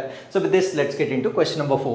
ಹಾಲೋ ಮಾಡ್ಯೂಲ್ ನ ಉದ್ದೇಶವೇನು? What is the purpose of halo module? So halo module ಅಂತಕ್ಕಂಥದ್ದು ನಾಸಾದವರು ಲಾಂಚ್ ಮಾಡ್ತಾ ಇರ್ತಕ್ಕಂಥ ಒಂದು ಮಾಡ್ಯೂಲ್ ಆಗಿರುತ್ತೆ. ಸೊ ಈ ಒಂದು ಹಾಲೋ ಮಾಡ್ಯೂಲ್ ಅಂತ ಏನಿದೆ ಸೊ ಇದರ ಉದ್ದೇಶ ಏನು ಅಂತಕ್ಕಂಥದ್ದು ನಮ್ಮ ಪ್ರಶ್ನೆ ಆಗಿರುತ್ತೆ. ಸೊ ಈ ಪ್ರಶ್ನೆಗೆ ಸರಿಯಾದ ಉತ್ತರ ಚಂದ್ರನ ಪರಿಶೋಧನೆಯಲ್ಲಿ ಕ್ರಾಂತಿಕಾರಿ ಬದಲಾವಣೆ ಅಥವಾ ರೆವಲ್ಯೂಷನರಿ ಲೂನಾರ್ ಎಕ್ಸ್ಪ್ಲೋರೇಷನ್ ಅಂತಕ್ಕಂಥದ್ದು ಈ ಪ್ರಶ್ನೆಗೆ ಉತ್ತರವಾಗಿರುತ್ತೆ. ಹಾಗಿದ್ರೆ ಯಾಕೆ ಇದು ಸುದ್ದಿಯಲ್ಲಿದೆ? ಇದು ಸುದ್ದಿಯಲ್ಲಿರ್ಲಿಕ್ಕೆ ಕಾರಣ ಏನು ಅಂದ್ರೆ ನಾಸಾ ಸೀಕ್ರೆಟ್ ವೆಪನ್, ಇದನ್ನ ನಾವು ನಾಸಾದ ರಹಸ್ಯ ಆಯುಧ ಅಂತ ಹೇಳ್ತೇವೆ. ದ ಹಾಲೋ ಮಾಡ್ಯೂಲ್ ಅನ್ನ ಈಗ ಲಾಂಚ್ ಮಾಡ್ತಕ್ಕಂಥ ತಯಾರಿಯನ್ನ ಮಾಡ್ಕೊಳ್ತಾ ಇದ್ದಾರೆ. ಏನಿದು ಹಾಲೋ ಮಾಡ್ಯೂಲ್ ಅಂತ ನಾನು ಬೇಸಿಕ್ ಇನ್ಫಾರ್ಮೇಶನ್ ಇಲ್ಲೇ ಹೇಳ್ತೇನೆ. ಸೊ ಈಗ ನಮ್ಮ ಭೂಮಿಗೆ ಸಂಬಂಧಪಟ್ಟಂತೆ ನಾವು ಇಂಟರ್ನ್ಯಾಷನಲ್ ಸ್ಪೇಸ್ ಸ್ಟೇಷನ್ ಅನ್ನ ನಾವು ನಿರ್ಮಾಣ ಮಾಡ್ತೇವೆ. ಸೊ ಇಂಟರ್ನ್ಯಾಷನಲ್ ಸ್ಪೇಸ್ ಸ್ಟೇಷನ್ ಅಥವಾ ಅಂತಾರಾಷ್ಟ್ರೀಯ ಬಾಹ್ಯಾಕಾಶ ಕೇಂದ್ರವನ್ನು ನಾವು ನಿರ್ಮಾಣ ಮಾಡ್ತೇವೆ. ನಮ್ಮ ಭೂಮಿಗೆ ಇದು ಯಾವ ರೀತಿಯಲ್ಲಿ ಇಂಟರ್ನ್ಯಾಷನಲ್ ಸ್ಪೇಸ್ ಸ್ಟೇಷನ್ ಆಗಿ ಕಾರ್ಯನಿರ್ವಹಿಸುತ್ತದೆ, ಅದೇ ರೀತಿ natural satellite of the earth ಅಂದ್ರೆ ಭೂಮಿಯ ನೈಸರ್ಗಿಕ ಉಪಗ್ರಹವಾಗಿರ್ತಕ್ಕಂಥ ಚಂದ್ರನಿಗೂ ಕೂಡ ಒಂದು ಸ್ಪೇಸ್ ಸ್ಟೇಷನ್ ಅನ್ನ ಅವರು ಡೆವಲಪ್ ಮಾಡ್ತಾ ಇದ್ದಾರೆ. ಆ ಸ್ಪೇಸ್ ಸ್ಟೇಷನ್ ಅನ್ನ ಒಂದು ಮಾಡ್ಯೂಲ್ ನ ನಾವೇನಂತ ಕರಿತೀವಿ ಅಂದ್ರೆ ಹಾಲೋ ಅಂತ ಕರಿತೇವೆ. ಹಾಗಿದ್ರೆ ಈ ಸ್ಪೇಸ್ ಸ್ಟೇಷನ್ ಅನ್ನ ಏನಕ್ಕೆ ಮಾಡ್ತಾ ಇದ್ದಾರೆ, ಈ ಒಂದು ಹಾಲೋ ಮಾಡ್ಯೂಲ್ ಏನು, ಇವೆಲ್ಲದರ ಬಗ್ಗೆ ಸೊ ಈ ಒಂದು ಆರ್ಟಿಕಲ್ ಅಲ್ಲಿ ನಾವು ಸಂಪೂರ್ಣವಾಗಿ ಚರ್ಚೆ ಮಾಡೋಣ. ಸೊ ಈ ಒಂದು ಹಾಲೋ ಮಾಡ್ಯೂಲ್ ಏನಿದೆ ಸೊ ಇದು ನಾಸಾಗೆ ಸಂಬಂಧಪಟ್ಟಿರ್ತಕ್ಕಂಥ ಒಂದು ಮಾಡ್ಯೂಲ್ ಆಗಿರುತ್ತೆ. ಸೊ ಇದರ ಫುಲ್ ಫಾರ್ಮ್ ಏನು ಅಂದ್ರೆ habitation and logistic out post ಅಂತ ಹೇಳ್ತೇವೆ. ನೋಡಿ, ಹ್ಯಾಬಿಟೇಷನ್ ಅಂದ್ರೆ ವಾಸ ಮಾಡ್ತಕ್ಕಂಥದ್ದು. ಯಾರು ವಾಸ ಮಾಡ್ತಕ್ಕಂಥದ್ದು? ಈ ಒಂದು ನಿಲ್ದಾಣದಲ್ಲಿ ಅಥವಾ ಈ ಒಂದು ಸ್ಟೇಷನ್ಗೆ ಕಳಿಸ್ತಕ್ಕಂಥ ಖಗೋಳ ಶಾಸ್ತ್ರಜ್ಞರು ವಾಸ ಮಾಡ್ತಕ್ಕಂಥ ಒಂದು ಪ್ರದೇಶವಾಗಿರುತ್ತೆ. ಮತ್ತೆ ಲಾಜಿಸ್ಟಿಕ್ಸ್ ಅಂತ ಹೇಳ್ತೇವೆ, ಅಂದ್ರೆ ಅವರಿಗೆ ಬೇಕಾಗಿರ್ತಕ್ಕಂಥ ಸಾಮಗ್ರಿಗಳನ್ನ ಸ್ಟೋರ್ ಮಾಡ್ತಕ್ಕಂಥ ಒಂದು ಮಾಡ್ಯೂಲ್ ಆಗಿ ಹ್ಯಾಲೋ ಮಾಡ್ಯೂಲ್ ಅನ್ನ ನಾಸಾದವರು ಡೆವಲಪ್ ಮಾಡ್ತಾ ಇರ್ತಾರೆ. ಸೊ ಇದು ಲೂನಾರ್ ಎಕ್ಸ್ಪ್ಲೋರೇಷನ್ ಅಂದ್ರೆ ಚಂದ್ರನನ್ನ ಅಧ್ಯಯನ ಮಾಡಲಿಕ್ಕೆ ಒಂದು ಕೀ ಕಾಂಪೊನೆಂಟ್ ಆಗಿ ನಾಸಾದವರು ಡೆವಲಪ್ ಮಾಡ್ತಾ ಇರ್ತಕ್ಕಂಥ ಒಂದು ಮಾಡ್ಯೂಲ್ ಆಗಿರುತ್ತೆ. ಸೊ ಏನಿದರ ಫೀಚರ್ಸ್, ಹ್ಯಾಲೋದ ಫೀಚರ್ಸ್ ಏನು ಅಂತ ನಾವು ಗಮನಿಸೋದಾದ್ರೆ ಸೊ ಇದರಲ್ಲಿ ಲೈಫ್ ಸಪೋರ್ಟ್ ಇರುತ್ತೆ. ಅಂದ್ರೆ ಖಗೋಳ ಶಾಸ್ತ್ರಜ್ಞರು ಯಾರು ಟ್ರಾವೆಲ್ ಮಾಡ್ತಾರೆ ಅವರಿಗೆ ಜೀವನದ ಬೆಂಬಲ, ಐ ಮೀನ್ ಟು ಸೇ ಅವರಿಗೆ ಬೇಕಾಗಿರ್ತಕ್ಕಂಥ ಆಮ್ಲಜನಕವಾಗಿರ್ಬೋದು, ಅವರು ಬದುಕಲಿಕ್ಕೆ ಬೇಕಾಗಿರ್ತಕ್ಕಂಥ ಉಷ್ಣಾಂಶವಾಗಿರ್ಬೋದು, ಸೊ ಈ ರೀತಿಯ ಎಲ್ಲ ಅಂಶಗಳನ್ನ ಒದಗಿಸಿಕೊಡ್ತಕ್ಕಂಥ ಒಂದು ಮಾಡ್ಯೂಲ್ ಆಗಿರುತ್ತೆ. ಸೊ ಅದ್ರ ಜೊತೆಗೆ ಕಮಾಂಡ್ ಸಿಸ್ಟಮ್ ಕೂಡ ಇರುತ್ತೆ, I mean to say the communication ಕೂಡ ಇದರಲ್ಲಿ ನಾವು ನೋಡಬಹುದಾಗಿರುತ್ತೆ. ಸೊ ರಿಸರ್ಚ್ ಸ್ಪೇಸ್ ಗಳನ್ನ ಕೂಡ ನಾವು ನೋಡಬಹುದು, ಅಂದ್ರೆ ಅನ್ವೇಷಣೆ ಮಾಡಲಿಕ್ಕೆ ಸ್ಥಳಾವಕಾಶ, allowing astronauts to live and work around the moon, ಅಂದ್ರೆ ಚಂದ್ರನ ಅಥವಾ ಚಂದ್ರನಿಗೆ ಸಂಬಂಧಪಟ್ಟಂತೆ ಅನ್ವೇಷಣೆ ಮಾಡಲಿಕ್ಕೆ ಸೂಕ್ತವಾಗಿರ್ತಕ್ಕಂಥ ಒಂದು ಮಾಡ್ಯೂಲ್ ಅನ್ನ ಹಾಲೋ ಮಾಡ್ಯೂಲ್ ಅಂತ ಕರೀತಕ್ಕಂಥದ್ದನ್ನ ನಾವು ನೋಡಬಹುದಾಗಿರುತ್ತೆ. ಹಾಗಿದ್ರೆ ಈ ಒಂದು ಮಾಡ್ಯೂಲ್ ಅನ್ನ ಯಾರು ಬಿಲ್ಡ್ ಮಾಡಿದ್ದಾರೆ? ಅಫ್ಕೋರ್ಸ್ ಇದನ್ನ ನಾಸಾದವರು ಮಾಡ್ತಾ ಇರ್ತಕ್ಕಂಥ ಒಂದು ಲಾಂಚ್ ಆಗಿರುತ್ತೆ. ಬಟ್ ಇದನ್ನ ಡೆವಲಪ್ ಮಾಡಿರ್ತಕ್ಕಂಥವ್ರು ಯಾರು ಅಂತ ನಾವು ನೋಡೋದಾದ್ರೆ so it is built by Thales Alenia Space in Italy, arrived in the US. ಅಂದ್ರೆ ಸೊ ಇದನ್ನ ಇಟಲಿಯ ಒಂದು ಸಂಸ್ಥೆ, ಆ ಸಂಸ್ಥೆಯನ್ನು ನಾವೇನಂತ ಕರಿತೀವಿ ಅಂದ್ರೆ that's called as Thales Alenia Space ಅಂತ ಹೇಳ್ತೇವೆ. ಥೇಲ್ಸ್ ಅಲೆನಿಯಾ ಸ್ಪೇಸ್ ನಿಂದ ಇದನ್ನ ಬಿಲ್ಡ್ ಮಾಡಿರ್ತಾರೆ. ಅಂಡ್ ಫೈನಲ್ ಔಟ್ಫಿಟ್ಟಿಂಗ್ ಮತ್ತೆ ಟೆಸ್ಟಿಂಗ್ ಮಾಡಿರ್ತಕ್ಕಂಥವ್ರು ಯಾರು ಅಂದ್ರೆ ಅರಿಜೋನಾದ ನಾರ್ಥ್ರೋಪ್ ಗ್ರಮನ್ಸ್ ವತಿಯಿಂದ ಸೊ ಇದನ್ನ ಫೈನಲ್ ಆಗಿ ಸಜ್ಜುಗೊಳಿಸಿ ಮತ್ತೆ ಪರೀಕ್ಷೆಯನ್ನ ಮಾಡಿರ್ತಕ್ಕಂಥದ್ದನ್ನ ನಾವು ನೋಡಬಹುದಾಗಿರುತ್ತೆ. ಸೊ ಅದಾದ್ಮೇಲೆ ಇದನ್ನ ಅಮೆರಿಕಾಗೆ ಕಳಿಸಿರ್ತಕ್ಕಂಥ ಒಂದು ಮಾಡ್ಯೂಲ್ ಆಗಿರುತ್ತೆ. ಸೊ ಈ ಒಂದು ಸ್ಪೇಸ್ ಸ್ಟೇಷನ್ ಅಂದ್ರೆ ಈಗ ಚಂದ್ರನ ಮೇಲೆ ನಿರ್ಮಾಣ ಮಾಡ್ತಾ ಇರ್ತಕ್ಕಂಥ ಸ್ಪೇಸ್ ಸ್ಟೇಷನ್ ಅನ್ನು ನಾವು ಗೇಟ್ ವೇ ಸ್ಪೇಸ್ ಸ್ಟೇಷನ್ ಅಂತ ಹೇಳ್ತೇವೆ. ಸೊ ಈ ಒಂದು ಗೇಟ್ ವೇ ಸ್ಪೇಸ್ ಸ್ಟೇಷನ್ ಬಗ್ಗೆ ನಾವು ತಿಳ್ಕೊಳ್ಳೋದಾದ್ರೆ, ಸೊ ಇದೊಂದು ಲೂನಾರ್ ಆರ್ಬಿಟಿಂಗ್ ಔಟ್ ಪೋಸ್ಟ್ ಆಗಿರುತ್ತೆ, ಅಂದ್ರೆ ಚಂದ್ರನ ಸುತ್ತತಕ್ಕಂತ ಒಂದು ಹೊರ ನಿಲ್ದಾಣವಾಗಿರುತ್ತೆ. So it is supported by it is going to support NASA's Artemis mission and future deep space exploration. ಅಂದ್ರೆ ನಾಸಾದವರು ಪ್ಲಾನ್ ಮಾಡ್ತಾ ಇರ್ತಕ್ಕಂಥ ಈ ಒಂದು ಆರ್ಟಿಮಿಸ್ ಕಾರ್ಯಾಚರಣೆ ಏನಿರುತ್ತೆ, ಅದ್ರ ಜೊತೆಗೆ ಭವಿಷ್ಯದಲ್ಲಿ ಮಾಡಬಹುದಾಗಿರ್ತಕ್ಕಂಥ ಈ ಒಂದು ಆಳವಾದ ಬಾಹ್ಯಾಕಾಶ ಪರಿಶೋಧನೆಗಳಿಗೆ ಸೂಕ್ತವಾಗಿರ್ತಕ್ಕಂಥ ಒಂದು ಔಟ್ ಪೋಸ್ಟ್ ಅನ್ನ ಇವರು ಈಗ ಡೆವಲಪ್ ಮಾಡ್ತಾ ಇದ್ದಾರೆ. So what are the key features ಅಂದ್ರೆ ಈ ಒಂದು ಔಟ್ ಪೋಸ್ಟ್ ಏನಿದೆ ಅಂದ್ರೆ ಹೊರ ನಿಲ್ದಾಣದ ಲಕ್ಷಣಗಳೇನು ಅಂತ ನಾವು ನೋಡೋದಾದ್ರೆ, it is positioned in near rectilinear halo orbit ಅಂತ ಹೇಳ್ತೇವೆ. ಇದನ್ನ ನಾವು NRHO ಅಂತ ಹೇಳ್ತೇವೆ. ಸೊ ಇದು ಚಂದ್ರನ ಸುತ್ತ ಇರುತ್ತೆ, ಇದನ್ನ ನಾವು ನೇರ ರೇಖೀಯ ಹಾಲೋ ಕಕ್ಷೆ ಅಂತ ಹೇಳ್ತೇವೆ. ಸೊ ಈ ಒಂದು NRHOಗೆ ಸೊ ಈ ಒಂದು ಹಾಲೋ ಮಾಡ್ಯೂಲ್ ಅನ್ನ ಲಾಂಚ್ ಮಾಡ್ತಕ್ಕಂಥದ್ದು ಇವರ ಗುರಿಯಾಗಿರುತ್ತೆ. ಸೊ ಇದು ಚಂದ್ರನ ಸುತ್ತು ಇರುತ್ತೆ. ಸೊ ಈ ಒಂದು ಆರ್ಬಿಟ್ ಏನಿದೆ ಇದರ ಪ್ರಾಮುಖ್ಯತೆ ಏನು ಅಂದ್ರೆ, you can have communication with earth continuously, ಅಂದ್ರೆ ಭೂಮಿಯೊಂದಿಗೆ ನಿರಂತರವಾಗಿ ಸಂವಹನವನ್ನ ಮಾಡಲಿಕ್ಕೆ ಇದು ಸೂಕ್ತವಾಗಿರ್ತಕ್ಕಂಥ ಒಂದು ಕಕ್ಷೆ ಆಗಿರುತ್ತೆ. ಸೊ ಈ ಒಂದು ಕಕ್ಷೆಗೆ ಲಾಂಚ್ ಮಾಡ್ತಕ್ಕಂಥದ್ದು ಇವರ ಗುರಿಯಾಗಿರುತ್ತೆ. ಫಾರ್ ಎಕ್ಸಾಂಪಲ್ ಈ ಚಿತ್ರದಲ್ಲಿ ನಾವು ಭೂಮಿಯನ್ನ ನೋಡ್ಬೋದು, ಇಲ್ಲಿ ನಾವು ಚಂದ್ರನನ್ನ ನೋಡ್ಬೋದಾಗಿರುತ್ತೆ. ಸೊ ಈ ರೆಡ್ ಲೈನ್ ಅನ್ನ ನೀವೇನ್ ನೋಡ್ತಾ ಇದ್ದೀರಾ, ಸೊ ಇದನ್ನೇ ನಾವು NRHO ಆರ್ಬಿಟ್ ಅಂತ ಹೇಳ್ತೇವೆ. ಸೊ ಈ ಒಂದು ಕಕ್ಷೆಗೆ ಲಾಂಚ್ ಮಾಡ್ತಕ್ಕಂಥದ್ದು ನಾಸಾದವರ ಗುರಿಯಾಗಿ ನಾವು ನೋಡ್ಬೋದಾಗಿರುತ್ತೆ. ಹಾಗಿದ್ರೆ ಸೊ ಈ ಒಂದು ಮಿಷನ್ಗೆ ನಾಸಾಗೆ ಯಾರ್ಯಾರು ಸಪೋರ್ಟ್ ಮಾಡ್ತಾ ಇದ್ದಾರೆ ಅಂತ ನಾವು ನೋಡೋದಾದ್ರೆ, ಸೊ ESA, JAXA, CSA ಮತ್ತೆ MBRSC ಇವರೆಲ್ಲ ಕೂಡ ಸಪೋರ್ಟ್ ಮಾಡ್ತಾ ಇದ್ದಾರೆ. ಸೊ ESA ಅಂದ್ರೆ European space agency, Japanese space agency, ಅದಾದ್ಮೇಲೆ CSA ಅಂದ್ರೆ ಕೆನಡಿಯನ್ ಸ್ಪೇಸ್ ಏಜೆನ್ಸಿ ಮತ್ತೆ Mohammed bin Rashid space centre. So ಇದು part of United Arab Emirate space agency ಆಗಿರುತ್ತೆ. ಸೊ ಇವರೆಲ್ಲ ಕೂಡ ಈ ಒಂದು ಮಾಡ್ಯೂಲ್ ಅನ್ನ ಅಥವಾ ಈ ಒಂದು ಗೇಟ್ ವೇ ಪೋಸ್ಟ್ ಅನ್ನ ಡೆವಲಪ್ ಮಾಡಲಿಕ್ಕೆ ಬೆಂಬಲ ಮಾಡ್ತಕ್ಕಂಥ ಬಾಹ್ಯಾಕಾಶ ಸಂಸ್ಥೆಗಳಾಗಿ ನಾವು ನೋಡ್ಬೋದಾಗಿರುತ್ತೆ. ಸೊ ಇದರ ಮಾಡ್ಯುಲರ್ ಡಿಸೈನ್ ಏನಿರುತ್ತೆ ಕನ್ಸಿಸ್ಟ್ ಆಫ್ ಮಲ್ಟಿಪಲ್ ಮಾಡ್ಯೂಲ್ಸ್, ಅಂದ್ರೆ ಇದರಲ್ಲಿ ಸಾಕಷ್ಟು ಮಾಡ್ಯೂಲ್ಗಳನ್ನ ನಾವು ನೋಡ್ಬೋದಾಗಿರುತ್ತೆ. ಸೊ ಇದರಲ್ಲಿ ಪವರ್ ಅಂಡ್ ಪ್ರೊಪಲ್ಷನ್ ಎಲಿಮೆಂಟ್ ಅಂತ ಹೇಳ್ತೇವೆ. So it provide solar electric propulsion and communication system. ಅಂದ್ರೆ ಇದರಲ್ಲಿ ಕಳಿಸ್ತಕ್ಕಂಥ ಮಾಡ್ಯೂಲ್ಸ್ ನಾವು ಇಷ್ಟೊತ್ತು ಡಿಸ್ಕಸ್ ಮಾಡಿದ್ದು ಒಂದು ಮಾಡ್ಯೂಲ್, ಅದನ್ನ ಹ್ಯಾಲೋ ಮಾಡ್ಯೂಲ್ ಅಂತ ಹೇಳ್ತೇವೆ. ಅದರಲ್ಲಿ ಹ್ಯಾಬಿಟಬಲ್ ಅಂದ್ರೆ ವಾಸ ಮಾಡಲಿಕ್ಕೆ ಮತ್ತೆ ಲಾಜಿಸ್ಟಿಕ್ಸ್ ಮಾಡ್ತಕ್ಕಂಥ ಒಂದು ಭಾಗವಾಗಿರುತ್ತೆ. ಅದೇ ರೀತಿ ಅದೊಂದನ್ನೇ ಲಾಂಚ್ ಮಾಡೋಕ್ಕಾಗಲ್ಲ, ಅದಕ್ಕೆ ಸಾಕಷ್ಟು ಪೆರಿಫೆರಲ್ ಸಪೋರ್ಟ್ ಸಿಸ್ಟಮ್ ಬೇಕಾಗಿರುತ್ತೆ. ಸೊ ಅದರಲ್ಲಿ ಒಂದನ್ನ ನಾವೇನಂತ ಕರಿತೀವಿ ಅಂದ್ರೆ ಪವರ್ ಅಂಡ್ ಪ್ರೊಪಲ್ಷನ್ ಎಲಿಮೆಂಟ್ ಅಂತ ಹೇಳ್ತೇವೆ. ಸೊ ಈ ಒಂದು ಎಲಿಮೆಂಟ್ ಏನಿದೆ ಇದು ಸೌರ ವಿದ್ಯುತ್ ಪ್ರೊಪಲ್ಷನ್ ಮತ್ತೆ ಸಂವಹನ ವ್ಯವಸ್ಥೆಯನ್ನ ಒದಗಿಸ್ತಕ್ಕಂಥ ಒಂದು ಮಾಡ್ಯೂಲ್ ಆಗಿ ನಾವು ಇದನ್ನ ನೋಡ್ಬೋದಾಗಿರುತ್ತೆ.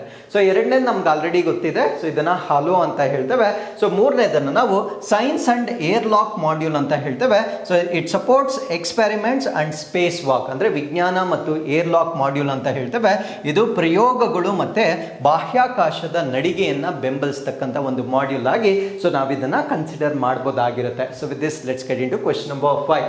ಸೊ ಭಾರತದ ರಾಷ್ಟ್ರೀಯ ಹಸಿರು ಹೈಡ್ರೋಜನ್ ಮಿಷನ್ ಅನ್ನು ಯಾವಾಗ ಪ್ರಾರಂಭಿಸಲಾಯಿತು? When was India's national green hydrogen mission launched? ಈ ಪ್ರಶ್ನೆಗೆ ಸರಿಯಾದ ಉತ್ತರ 2023ರಲ್ಲಿ ನಮ್ಮ ಭಾರತ ದೇಶದಲ್ಲಿ ಗ್ರೀನ್ ಹೈಡ್ರೋಜನ್ ಮಿಷನ್ ಅನ್ನು ಲಾಂಚ್ ಮಾಡ್ತಾರೆ.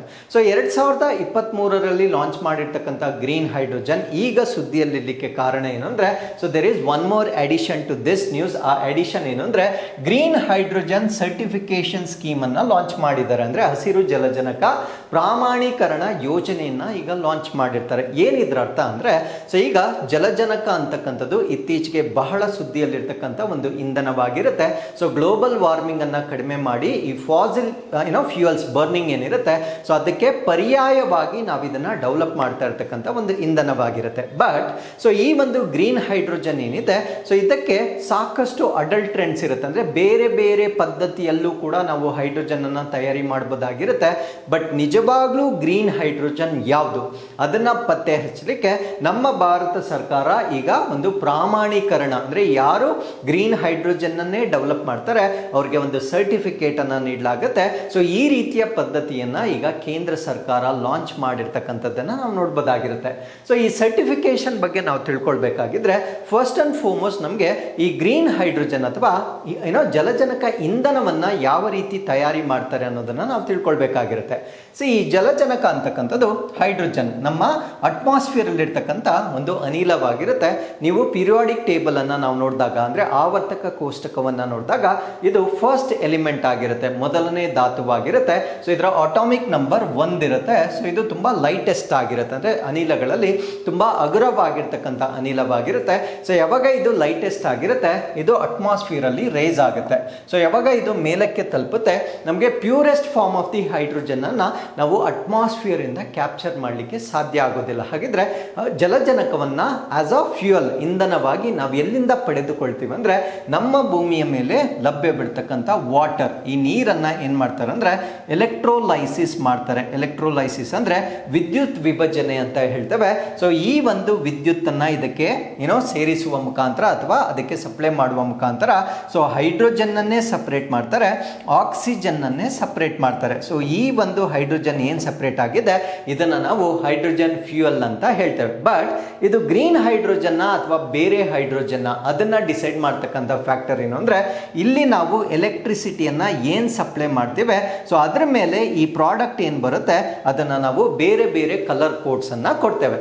ನಾವು what you mean by green hydrogen? Green hydrogen ಅಂತ ಹೇಳಬೇಕಾಗಿದ್ರೆ ನಾವಿಲ್ಲಿ ಎಲೆಕ್ಟ್ರೋಲೈಸಿಸ್ ಮಾಡಲಿಕ್ಕೆ ಏನು ವಿದ್ಯುತ್ತನ್ನು ಸಪ್ಲೈ ಮಾಡ್ತೇವೆ ಆ ವಿದ್ಯುತ್ ರಿನ್ಯೂಯಬಲ್ ಎನರ್ಜಿಯಿಂದ ಬಂದಿದ್ರೆ ಮಾತ್ರ. ರಿನ್ಯೂಯಬಲ್ ಎನರ್ಜಿ ಅಂದರೆ ನಿಮ್ಗೆ ಗೊತ್ತಿರುತ್ತೆ, ಸೋಲಾರ್ ಎನರ್ಜಿ ಆಗಿರ್ಬೋದು ಅಥವಾ ಹೈಡ್ರೋ ಎಲೆಕ್ಟ್ರಿಸಿಟಿ ಎನರ್ಜಿ ಆಗಿರ್ಬೋದು. ಈ ಮೂಲಗಳಿಂದ ಬಂದಿದ್ದರೆ ಮಾತ್ರ ಇಲ್ಲಿ ಸಿಗ್ತಕ್ಕಂಥ ಪ್ರಾಡಕ್ಟನ್ನು ನಾವೇನಂತ ಕರಿತೀವಿ ಅಂದರೆ ಗ್ರೀನ್ ಹೈಡ್ರೋಜನ್ ಅಥವಾ ಹಸಿರು ಜಲಜನಕ ಅಂತ ಹೇಳ್ತೇವೆ. ಸಪೋಸ್ ಇಲ್ಲೇನಾದರೂ ನಾವು ಕೋಲ್ ಅಥವಾ ಕಲ್ಲಿದ್ದಲಿನಿಂದ ಬಂದಿರತಕ್ಕಂಥ ವಿದ್ಯುತ್ತನ್ನು ಬಳಕೆ ಮಾಡಿದ್ರೆ ಅದಕ್ಕೆ ಬೇರೆ ಬೇರೆ ಕಲರ್ಡ್ ಕೋಡ್ಸ್ ಅನ್ನ ಕೊಟ್ಟಿರ್ತಾರೆ. ಸೊ ಈಗ ನಮಗೆ ಬಂದಿರತಕ್ಕಂಥ ಚಾಲೆಂಜ್ ಏನು ಅಂದರೆ ಕೋಲಿಂದ ಹೈಡ್ರೋಜನ್ ಅನ್ನ ತಯಾರಿ ಮಾಡಿ ಇದನ್ನ ಗ್ರೀನ್ ಹೈಡ್ರೋಜನ್ ಅನ್ನ ಅಂತ ಕ್ಲೇಮ್ ಮಾಡ್ತಕ್ಕಂಥ ಒಂದು ಸಮಸ್ಯೆ ಇರುತ್ತೆ. ಸೊ ಈ ಒಂದು ಸಮಸ್ಯೆಯನ್ನ ಬಗೆಹರಿಸಲಿಕ್ಕೆ ಭಾರತ ಸರ್ಕಾರ ತಂದಿರತಕ್ಕಂಥ ಒಂದು ಯೋಜನೆಯನ್ನು ನಾವು ಹಸಿರು ಹೈಡ್ರೋಜನ್ ಪ್ರಾಮಾಣೀಕರಣ ಯೋಜನೆ ಅಂತ ಹೇಳ್ತೇವೆ.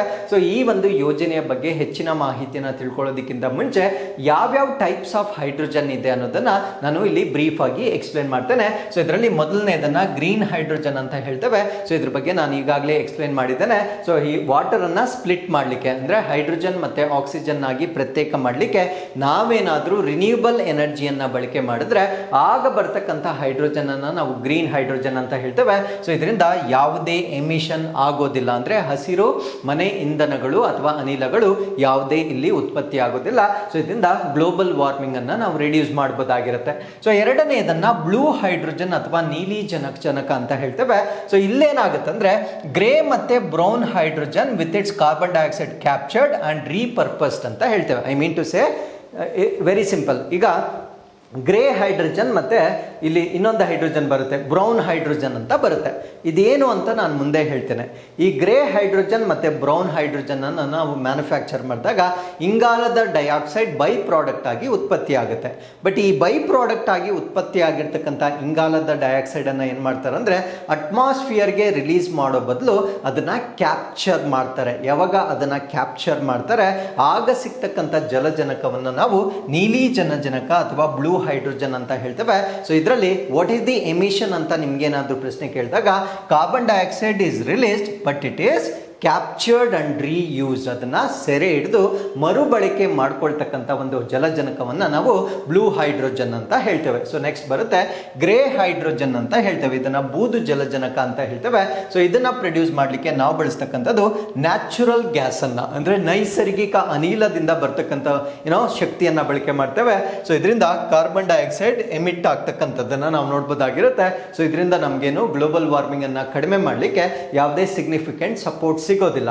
ಸೊ ನೆಕ್ಸ್ಟ್ ಬರುತ್ತೆ ಬ್ರೌನ್ ಹೈಡ್ರೋಜನ್. ಇದನ್ನ ನಾವು ಕಂದು ಜಲಜನಕ ಅಂತ ಹೇಳ್ತೇವೆ. ಸೊ ಇಲ್ಲಿ ಫಾಸಿಲ್ ಫ್ಯೂಯಲ್ಸ್ ಅನ್ನ ಬಳಕೆ ಮಾಡ್ತಾರೆ, ಅಂದ್ರೆ ಪಳೆಯುವಳಿಕೆ ಇಂಧನಗಳನ್ನ ಬಳಕೆ ಮಾಡ್ತಾರೆ. ಸೊ ಇಲ್ಲೂ ಕೂಡ ಕಾರ್ಬನ್ ಡೈಆಕ್ಸೈಡ್ ರಿಲೀಸ್ ಆಗುತ್ತೆ. ಬಟ್ ಅದರಿಂದ ಕೂಡ ಸೊ ನಾವು ಗ್ಲೋಬಲ್ ವಾರ್ಮಿಂಗ್ ಅನ್ನ ಕಡಿಮೆ ಮಾಡ್ತಕ್ಕಂಥ ಸಾಧ್ಯತೆ ಬಹಳ ಕಡಿಮೆ ಇರುತ್ತೆ. ಸೊ ಇಲ್ಲಿ ಡೆವಲಪ್ ಆಗ್ತಕ್ಕಂಥ CO2 ಮತ್ತೆ ಗ್ರೇ ಹೈಡ್ರೋಜನ್ ಅಲ್ಲಿ ಡೆವಲಪ್ ಆಗ್ತಕ್ಕಂಥ CO2 ಎರಡನ್ನ ಕ್ಯಾಪ್ಚರ್ ಮಾಡಿದ್ರೆ ಅದನ್ನ ನಾವೇನಂತ ಕರಿತೀವಿ ಅಂದ್ರೆ ಬ್ಲೂ ಹೈಡ್ರೋಜನ್ ಅಂತ ಕರಿತೇವೆ. ಸೊ ನೆಕ್ಸ್ಟ್ ನೆಕ್ಸ್ಟ್ ಬರುತ್ತೆ ಪಿಂಕ್ ಹೈಡ್ರೋಜನ್ ಅಥವಾ ಗುಲಾಬಿ ಜಲಜನಕ ಅಂತ ಹೇಳ್ತೇವೆ.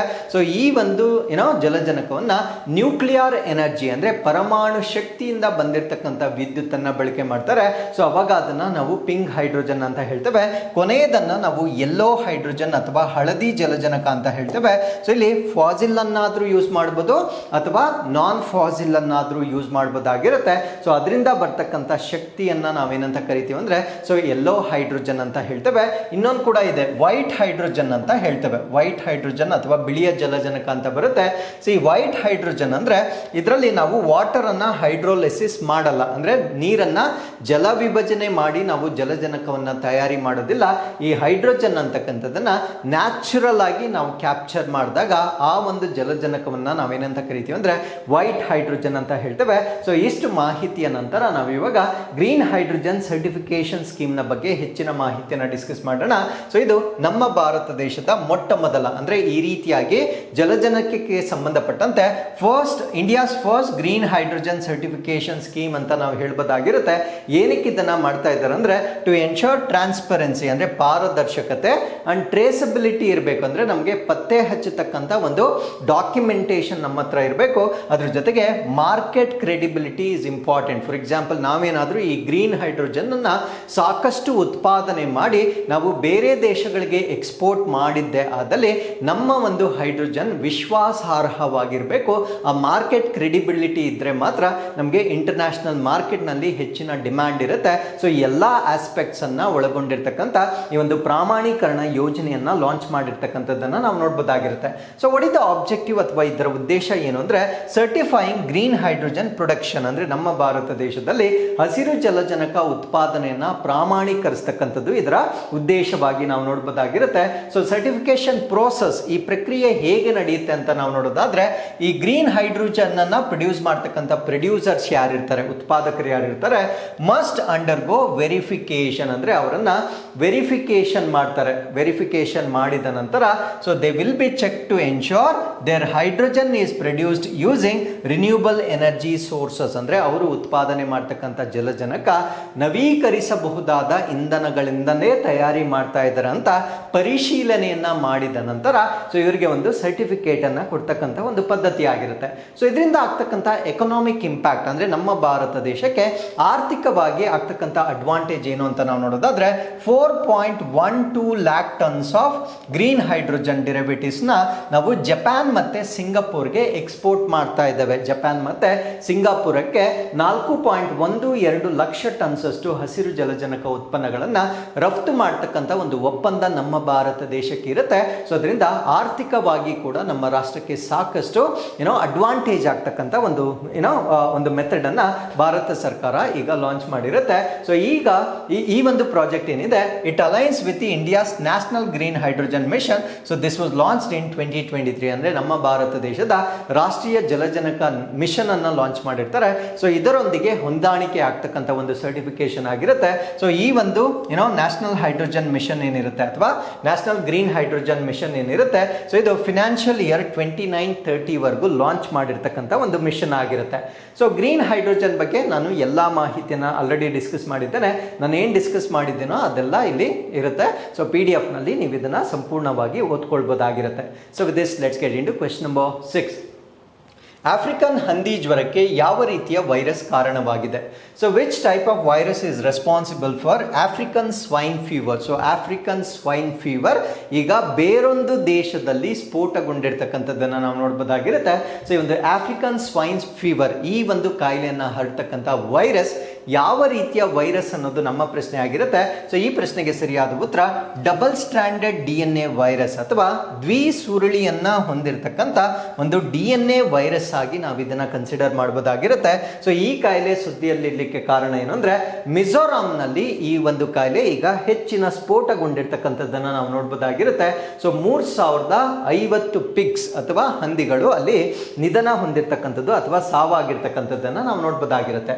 ಸೊ ಆಫ್ರಿಕನ್ ಸ್ವೈನ್ ಫೀವರ್ ಬಗ್ಗೆ ಹೆಚ್ಚಿನ ಮಾಹಿತಿನ ತಿಳ್ಕೊಳ್ಳೋದಾದ್ರೆ ಇದೊಂದು ಕಂಟ್ಯಾಜಿಯಸ್ ವೈರಲ್ ಡಿಸೀಸ್ ಆಗಿರುತ್ತೆ. ಕಂಟ್ಯಾಜಿಯಸ್ ಅಂದ್ರೆ ತುಂಬಾ ಸುಲಭವಾಗಿ ಒಬ್ಬರಿಂದ ಇನ್ನೊಬ್ಬರಿಗೆ ಹರಡ್ತಕ್ಕಂಥ ಸಾಂಕ್ರಾಮಿಕ ವೈರಸ್ ರೋಗ ಆಗಿರುತ್ತೆ. ಸೊ ಇದು ಡೊಮೆಸ್ಟಿಕ್ ಮತ್ತೆ ವೈಲ್ಡ್ ಪಿಗ್ಸ್ ಪಿಗ್ಸ್ ಅಲ್ಲಿ ಕಾಣಿಸುತ್ತೆ. ಡೊಮೆಸ್ಟಿಕ್ ಅಂದ್ರೆ ಸ್ಥಳೀಯ ಸಾಕ್ತಕ್ಕಂಥ ಅಥವಾ ಕಾಡು ಹಂದಿಗಳಲ್ಲಿ ಹೆಚ್ಚಾಗಿ ಕಂಡು ಬರ್ತಕ್ಕಂಥ ಒಂದು ಕಾಯಿಲೆ ಆಗಿರುತ್ತೆ. ಸೊ ಈ ಕಾಯಿಲೆಯನ್ನ ಉಂಟು ಮಾಡ್ತಕ್ಕಂಥ ವೈರಸ್ ಅನ್ನು ನಾವು ಆಫ್ರಿಕನ್ ಸ್ವೈನ್ ಫೀವರ್ ವೈರಸ್ ಅಂತ ಹೇಳ್ತೇವೆ. ಸೊ ಇದೊಂದು large double stranded DNA virus ಆಗಿರುತ್ತೆ. ಅಂದ್ರೆ ಎರಡು ಸುರುಳಿಗಳನ್ನ ಹೊಂದಿರತಕ್ಕಂಥ ದೊಡ್ಡದಾಗಿರ್ತಕ್ಕಂಥ DNA ವೈರಸ್ ಆಗಿ ನಾವು ನೋಡಬಹುದಾಗಿರುತ್ತೆ. ಸೊ ಈ ಒಂದು ವೈರಸ್ ಏನಿದೆ ಇದು ಆಸ್ಪಾವಿರಿಡೆ ಫ್ಯಾಮಿಲಿಗೆ ಸೇರಿರುತ್ತೆ. ಅಂದ್ರೆ ಆಸ್ಪಾವಿರಿಡೆ ಕುಟುಂಬಕ್ಕೆ ಸೇರಿರ್ತಕ್ಕಂಥ ವೈರಸ್ ನಿಂದ ಬರ್ತಕ್ಕಂಥ ಒಂದು ಕಾಯಿಲೆಯಾಗಿ ನಾವು ಇದನ್ನ ನೋಡಬಹುದಾಗಿರುತ್ತೆ. ಸೊ ಸಿಂಪ್ಟಮ್ಸ್ ಅನ್ನ ನೀವು ಇಲ್ಲಿ ನೋಡಬಹುದಾಗಿರುತ್ತೆ. ಬಟ್ ಮೋಸ್ಟ್ ಇಂಪಾರ್ಟೆಂಟ್ ಪಾಯಿಂಟ್ ಏನು ಅಂದ್ರೆ ಆಲ್ಮೋಸ್ಟ್ ಈ ಕಾಯಿಲೆ ಬಂದ್ರೆ 100% ಫೇಟಲಿಟಿ ರೇಟ್ ಇರುತ್ತೆ. ಅಂದ್ರೆ 100% ಮರಣ ಪ್ರಮಾಣವನ್ನ ಹೊಂದಿರತಕ್ಕಂಥ ಒಂದು ಕಾಯಿಲೆಯಾಗಿ ನಾವು ಇದನ್ನ ಕನ್ಸಿಡರ್ ಮಾಡಬಹುದಾಗಿರುತ್ತೆ. ಹಾಗಿದ್ರೆ ಇದು ಹೇಗೆ ಸ್ಪ್ರೆಡ್ ಆಗುತ್ತೆ ಅಂತ ನಾವು ನೋಡೋದಾದ್ರೆ, so direct contact with infected pigs ಅಂದ್ರೆ ಸೋಂಕನ್ನ ತಗುಲಿರ್ತಕ್ಕಂಥ ಹಂದಿಗಳೊಂದಿಗೆ ನೇರ ಸಂಪರ್ಕಕ್ಕೆ ಬರ್ತಕ್ಕಂಥದ್ದು. Contaminated feed, clothing, vehicles and equipments ಅಂದ್ರೆ ಕಲುಷಿತ ಆಹಾರ, ಬಟ್ಟೆ, ವಾಹನ ಅಥವಾ ಉಪಕರಣಗಳು ಅಂದ್ರೆ ಈ ಒಂದು ಪಿಗ್ ಫಾರ್ಮಿಂಗ್ ಅಲ್ಲಿ ಬಳಸಿರ್ತಕ್ಕಂಥ ಎಲ್ಲ ವಸ್ತುಗಳೊಂದಿಗೆ ಸಂಪರ್ಕಕ್ಕೆ ಬರುವುದರಿಂದ ಈ ಕಾಯಿಲೆ ಸ್ಪ್ರೆಡ್ ಆಗುತ್ತೆ. And bites from the infected soft ticks ಅಂದ್ರೆ ಈ ಉಣ್ಣೆಗಳು ಅಂತ ಹೇಳ್ತೇವೆ. ಸೊ ಇವು ಕಚ್ಚುವುದರಿಂದ ಕೂಡ ಇದು ಬರುತ್ತೆ. So and virus can survive for a long periods in pork products ಅಂದ್ರೆ ಈ ಒಂದು ಹಂದಿಯ ಉತ್ಪನ್ನಗಳೇನಿರ್ತವೆ ಸೊ ಅದರಲ್ಲಿ ದೀರ್ಘ ಕಾಲದವರೆಗೆ ಈ ಒಂದು ವೈರಸ್ ಬದುಕುಳಿತಕ್ಕಂಥ ಒಂದು ಚಾನ್ಸಸ್ ಅನ್ನ ನಾವು ಗಮನಿಸಬಹುದಾಗಿರುತ್ತೆ. So China the world's largest pork producer. So ನಮ್ಮ ವಿಶ್ವದಲ್ಲಿಯೇ ಅತಿ ಹೆಚ್ಚು ಹಂದಿ ಮಾಂಸವನ್ನ ಉತ್ಪಾದನೆ ಮಾಡ್ತಕ್ಕಂಥ ಚೈನಾ 2018ರಲ್ಲಿ ಸೊ ಈ ಒಂದು ಸ್ಫೋಟ ಬಹಳ ಹೆಚ್ಚಾಗಿ ಚೈನಾದಲ್ಲಿ ಉಂಟಾಗಿದ್ದದನ್ನ ನಾವು ನೋಡಬಹುದಾಗಿರುತ್ತೆ. ನಾವು what is the prevention, how to control this disease ಅಂತ ನಾವು ನೋಡೋದಾದ್ರೆ there is no vaccine or cure for this. ಅಂದ್ರೆ ಇಲ್ಲಿವರೆಗೂ ಇದನ್ನ ತಡೆಗಟ್ಟತಕ್ಕಂಥ ಲಸಿಕೆ ಆಗಲಿ ಅಥವಾ ಯಾವುದೇ ಸ್ಟ್ಯಾಂಡರ್ಡ್ ಟ್ರೀಟ್ಮೆಂಟ್ ಪ್ರೋಟೋಕಾಲ್ ಆಗಲಿ ಯಾವುದನ್ನು ಕೂಡ ನಾವು ಡೆವಲಪ್ ಮಾಡಲಿಕ್ಕೆ ಆಗಿಲ್ಲ. ಸ್ಟ್ರಿಕ್ಟ್ ಬಯೋಸೆಕ್ಯೂರಿಟಿ ಮೆಷರ್ಸ್ ಅನ್ನ ನಾವು ತಗೋಬೇಕಂದ್ರೆ ಅದನ್ನ ಫಾರ್ಮಿಂಗ್ ಮಾಡ್ತಕ್ಕಂಥ ಜಾಗಗಳಲ್ಲಿ ಅವಶ್ಯಕವಾಗಿರ್ತಕ್ಕಂಥ ಎಲ್ಲಾ ಭದ್ರತೆ ವಿಧಾನಗಳನ್ನ ಅವರು ಅನುಸರಿಸಬೇಕಾಗಿರುತ್ತೆ. ಅಂಡ್ ಕಲ್ಲಿಂಗ್ ಇನ್ಫೆಕ್ಟೆಡ್ ಪಿಗ್ಸ್ ಅಂದ್ರೆ ಯಾವುದಾದ್ರೂ ಹಂದಿಗಳಿಗೆ ಈ ಕಾಯಿಲೆ ಬಂದಾಗ ಅವುಗಳನ್ನ ಸಾಯಿಸ್ತಕ್ಕಂಥದ್ದು ಒಂದು ಪದ್ಧತಿಯಾಗಿರುತ್ತೆ. And monitoring and controlling pig movements ಅಂದ್ರೆ ಹಂದಿಗಳ ಚಲನವಲನ ಏನಿರುತ್ತೆ ಸೊ ಅದನ್ನ ನಿಯಂತ್ರಣ ಮಾಡ್ತಕ್ಕಂಥ ಒಂದು ವ್ಯವಸ್ಥೆಯ ಮುಖಾಂತರ ನಾವು ಇದನ್ನ ತಡೆಯಬಹುದಾಗಿರುತ್ತೆ. So with this let's get into question number 7. ಈ ಕೆಳಗಿನವುಗಳಲ್ಲಿ ಯಾವುದು ಸಾಂಪ್ರದಾಯಿಕ ಚಾರ್ ಧಾಮ್ ಭಾಗವಲ್ಲ? So which of the following is not part of the traditional Char Dham? So Char Dham ಅಂತಕ್ಕಂಥದ್ದು ಇತ್ತೀಚೆಗೆ ಬಹಳ ಸುದ್ದಿಯಲ್ಲಿರ್ತಕ್ಕಂಥ ಒಂದು ವಿಷಯವಾಗಿರುತ್ತೆ. ಚಾರ್ ಅಂದ್ರೆ ನಾಲ್ಕು ಪವಿತ್ರ ಸ್ಥಳಗಳಿಗೆ ಭೇಟಿ ನೀಡ್ತಕ್ಕಂಥ 4 ಪಾಯಿಂಟ್ಸ್ ಆಗಿರುತ್ತೆ. ಸೊ ಇದನ್ನ ಈಗ ಓಪನ್ ಮಾಡಿರ್ತಾರೆ, ಆ ಒಂದು ಕಾರಣದಿಂದ ಇದು ಸುದ್ದಿಯಲ್ಲಿರುತ್ತೆ. ಹಾಗಿದ್ರೆ ನಾವು ಕೊಟ್ಟಿರ್ತಕ್ಕಂಥ ಆಯ್ಕೆಗಳಲ್ಲಿ ಚಾರ್ ಧಾಮ್ ಅಲ್ಲಿ ಯಾವುದು ಇರೋದಿಲ್ಲ ಅಂತ ಪ್ರಶ್ನೆ ಕೇಳಿದ್ದಾರೆ. ಸೊ ಈ ಪ್ರಶ್ನೆಗೆ ಸರಿಯಾದ ಉತ್ತರ ಅಮೃತ್ಸರ್ ಈ ಒಂದು ಚಾರ್ ಧಾಮ್ನ ಭಾಗವಿಲ್ಲದೆ ಇರತಕ್ಕಂಥ ಒಂದು ಪ್ರದೇಶವಾಗಿರುತ್ತೆ. ಸೊ ಈ ಒಂದು ಆರ್ಟಿಕಲ್ ಅಲ್ಲಿ ನಾವು ಚಾರ್ ಧಾಮ್ ಯಾತ್ರಾ 2025 ಡಿಸ್ಕಸ್ ಮಾಡೋಣ. ಸೊ ಇಲ್ಲಿ before I discuss about this, so ಇಲ್ಲಿ 2 ರೀತಿಯ ಚಾರ್ ಧಾಮ್ ಬರುತ್ತೆ. ಒಂದು ಮೇನ್ ಚಾರ್ ಧಾಮ್ ಅಂತ ಹೇಳ್ತೇವೆ, ಇನ್ನೊಂದನ್ನ ಛೋಟಾ ಚಾರ್ ಧಾಮ್ ಅಂತ ಕೂಡ ಕರಿತೇವೆ. ಸಮಟೈಮ್ಸ್ ಈ ಒಂದು ಛೋಟಾ ಅಥವಾ ಮಿನಿ ಚಾರ್ ಧಾಮ್ ಏನಿರುತ್ತೆ ಅದನ್ನು ಕೂಡ ಚಾರ್ ಧಾಮ್ ಅಂತಾನೆ ಕರೀತಕ್ಕಂಥದ್ದನ್ನ ನಾವು ನೋಡ್ಬೋದಾಗಿರುತ್ತೆ. ಸೊ ಇದರಲ್ಲಿ biggest version of the Char Dham ಅಂತಕ್ಕಂಥದ್ದು ನಮ್ಮ ಭಾರತ ದೇಶದ 4 ಸ್ಟೇಟ್ಸ್ ಅನ್ನ ಕವರ್ ಮಾಡುತ್ತೆ. ಮೊದಲನೇದನ್ನ ಉತ್ತರಾಖಂಡದಲ್ಲಿರ್ತಕ್ಕಂಥ Badrinath temple, very very important, ಇದನ್ನ ಎಕ್ಸಾಮ್ ಅಲ್ಲಿ ಕೇಳ್ಬೋದು. ಎರಡನೇದು ಒಡಿಶಾದಲ್ಲಿರ್ತಕ್ಕಂಥ ಪೂರಿ ಜಗನ್ನಾಥ ಟೆಂಪಲ್ ಆಗಿರುತ್ತೆ. ಮೂರನೇದು ಗುಜರಾತ್ ನಲ್ಲಿರ್ತಕ್ಕಂಥ ದ್ವಾರಕೀಶ್ ಟೆಂಪಲ್ ದ್ವಾರಕಾದಲ್ಲಿರುತ್ತೆ. ಸೊ ಅದಾದ್ಮೇಲೆ ಈ ಒಂದು ರಾಮೇಶ್ವರಂ ತಮಿಳುನಾಡಿನಲ್ಲಿರ್ತಕ್ಕಂಥ ರಾಮೇಶ್ವರಂ ಟೆಂಪಲ್ ಆಗಿರುತ್ತೆ. ಸೊ ಈ 4 ಪಾಯಿಂಟ್ಸ್ ಅನ್ನ ನಾವು ಮೇನ್ ಚಾರ್ ಧಾಮ್ ಅಂತ ಕರೀತಕ್ಕಂಥದ್ದನ್ನ ನಾವು ನೋಡ್ಬೋದಾಗಿರುತ್ತೆ. ಅದಾದ್ಮೇಲೆ ಉತ್ತರಾಖಂಡ ಒಂದೇ ರಾಜ್ಯದಲ್ಲಿ ಮತ್ತೆ ಒಂದು ಮಿನಿ ಚಾರ್ ಧಾಮ್ ಅಂತ ಬರುತ್ತೆ. ಅದೆಲ್ಲ ಕೂಡ ಒಂದೇ ಸ್ಟೇಟ್ ಅಲ್ಲಿ ಇರುತ್ತೆ. ಅದ್ಯಾವ್ದು ಅಂದ್ರೆ ಯಮುನೋತ್ರಿ, ಗಂಗೋತ್ರಿ, ಕೇದಾರ್ನಾಥ್ ಮತ್ತೆ ಬದ್ರಿನಾಥ್. ಸೊ ಈ 4 ಪ್ಲೇಸಸ್ ಅನ್ನ ವಿಸಿಟ್ ಮಾಡ್ತಕ್ಕಂಥ ಒಂದು ಚಾರ್ ಧಾಮ್ ಆಗಿರುತ್ತೆ. ಸೊ ಈ ಚಾರ್ ಧಾಮ್ ಬಗ್ಗೆ ಮತ್ತೆ ಇದರ ಸಿಗ್ನಿಫಿಕೆನ್ಸ್ ಬಗ್ಗೆ ಸೊ ಈ ಒಂದು ಆರ್ಟಿಕಲ್ ಅಲ್ಲಿ ನಾವು ಡಿಸ್ಕಸ್ ಮಾಡೋಣ. ಸೊ ಚಾರ್ ಧಾಮ್ ಯಾತ್ರಾ 2025 ಸೊ ಇದು ಏಪ್ರಿಲ್ 30ಕ್ಕೆ ಪ್ರಾರಂಭವಾಗಿರ್ತಕ್ಕಂಥದ್ದನ್ನ ನಾವು ನೋಡ್ಬೋದಾಗಿರುತ್ತೆ. ಸೊ ಇಲ್ಲಿ ಒಂದು ಪೋರ್ಟಲ್ ಅನ್ನ ಸ್ಟಾರ್ಟ್ ಮಾಡುವ ಮುಖಾಂತರ ಮೊದಲು ಗಂಗೋತ್ರಿ ಮತ್ತೆ ಯಮುನೋತ್ರಿ ಟೆಂಪಲ್ಸ್ ಅನ್ನ ಅವರು ಓಪನ್ ಮಾಡಿರ್ತಾರೆ. ಅದಾದ್ಮೇಲೆ ಕೇದಾರ್ನಾಥ್ ಮತ್ತೆ ಬದ್ರಿನಾಥನ್ನ ನಂತರದ ದಿನಾಂಕದಲ್ಲಿ ಓಪನ್ ಮಾಡಿರ್ತಕ್ಕಂಥದ್ದನ್ನ ನಾವು ನೋಡ್ಬೋದಾಗಿರುತ್ತೆ. ಸೊ ಚಾರ್ಧಾಮ್ ಬಗ್ಗೆ ನಾವು ಬೇಸಿಕ್ ಮಾಹಿತಿಯನ್ನು ತಿಳ್ಕೊಳ್ಳೋದಾದ್ರೆ it is 4 sacred Hindu pilgrimage sites in India. ಅಂದ್ರೆ ನಮ್ಮ ಭಾರತ ದೇಶದಲ್ಲಿ 4 ಪವಿತ್ರ ಹಿಂದೂ ಯಾತ್ರಾ ಸ್ಥಳಗಳನ್ನ ಸೂಚಿಸ್ತಕ್ಕಂಥ ಒಂದು ಜರ್ನಿ ಇದಾಗಿರುತ್ತೆ. ಸೊ ಒಂದು ಬದ್ರಿನಾಥ್, ದ್ವಾರಕಾ, ಪೂರಿ ಮತ್ತೆ ರಾಮೇಶ್ವರಂ, ಈ 4 ಪವಿತ್ರ ಸ್ಥಾನಗಳಿಗೆ ಭೇಟಿ ನೀಡ್ತಕ್ಕಂಥ ಒಂದು ಪದ್ಧತಿ ಆಗಿರುತ್ತೆ. ಸೊ ಈ ಸೈಟ್ಸ್ ಅಥವಾ ಈ ಸ್ಥಳಗಳನ್ನ ಸ್ಥಾಪನೆ ಮಾಡಿರ್ತಕ್ಕಂಥವ್ರು ಯಾರು ಅಂದ್ರೆ ಆದಿಶಂಕರಾಚಾರ್ಯ, ಇವರು ಇದನ್ನ ಸ್ಥಾಪನೆ ಮಾಡಿರ್ತಾರೆ. So they are considered highly significant for spiritual seekers aiming to attain moksha. ಅಂದ್ರೆ ಮೋಕ್ಷವನ್ನ ಪಡಿಲಿಕ್ಕೆ ಅತ್ಯಂತ ಉತ್ತಮವಾಗಿರ್ತಕ್ಕಂಥ ಅಥವಾ ಬಹಳ ಮಹತ್ವವಾಗಿರ್ತಕ್ಕಂಥ ಪ್ರದೇಶಗಳು ಅಂತ ಈ 4 ಪ್ರದೇಶಗಳನ್ನ ನಾವು ಕನ್ಸಿಡರ್ ಮಾಡಬಹುದಾಗಿರುತ್ತೆ. ಸೊ ಚಾರ್ಧಾಮ್ ಅಲ್ಲಿ ಬರ್ತಕ್ಕಂಥ 4 ಹೋಲಿ ಪ್ಲೇಸಸ್ ಯಾವುದು ಅಂದ್ರೆ ಮೊದಲನೇದನ್ನ ನಾವು ಉತ್ತರಾಖಂಡದ ಬದ್ರಿನಾಥ್ ಅಂತ ಹೇಳ್ತೇವೆ. So it is dedicated to lord Vishnu. So ಈ ಒಂದು ಪ್ರದೇಶ ಏನಿದೆ ಅಥವಾ ಈ ಯಾತ್ರಾರ್ಥ ಪ್ರದೇಶ ಏನಿದೆ ಇದು ವಿಷ್ಣುವಿಗೆ ಸಮರ್ಪಿತವಾಗಿರ್ತಕ್ಕಂಥ ಸ್ಥಳವಾಗಿರುತ್ತೆ. Believed to be the place where Narayana perform penance. ಅಂದ್ರೆ ಈ ನರನಾರಾಯಣರು ತಪಸ್ಸು ಮಾಡಿರ್ತಕ್ಕಂಥ ಸ್ಥಳವೆಂದು ಇದನ್ನ ನಂಬಲಾಗಿರುತ್ತೆ. ನರನಾರಾಯಣರು ಪೆನೆನ್ಸ್ ಅಥವಾ ತಪಸ್ಸು ಮಾಡಿರ್ತಕ್ಕಂಥ ಸ್ಥಳವಾಗಿ ಈ ಒಂದು ಬದ್ರಿನಾಥವನ್ನ ನಂಬಿರ್ತಕ್ಕಂಥದ್ದನ್ನ ನಾವು ನೋಡ್ಬೋದಾಗಿರುತ್ತೆ. ಎರಡನೇದು ದ್ವಾರಕಾ, ಇದು ಗುಜರಾತ್ ಅಲ್ಲಿ ಇರುತ್ತೆ. ಸೊ ಇದು ಲಾರ್ಡ್ ಕೃಷ್ಣ ಅಥವಾ ಕೃಷ್ಣ ದೇವರಿಗೆ ಸಂಬಂಧಪಟ್ಟಿರ್ತಕ್ಕಂಥ ಒಂದು ಪ್ರದೇಶವಾಗಿರುತ್ತೆ.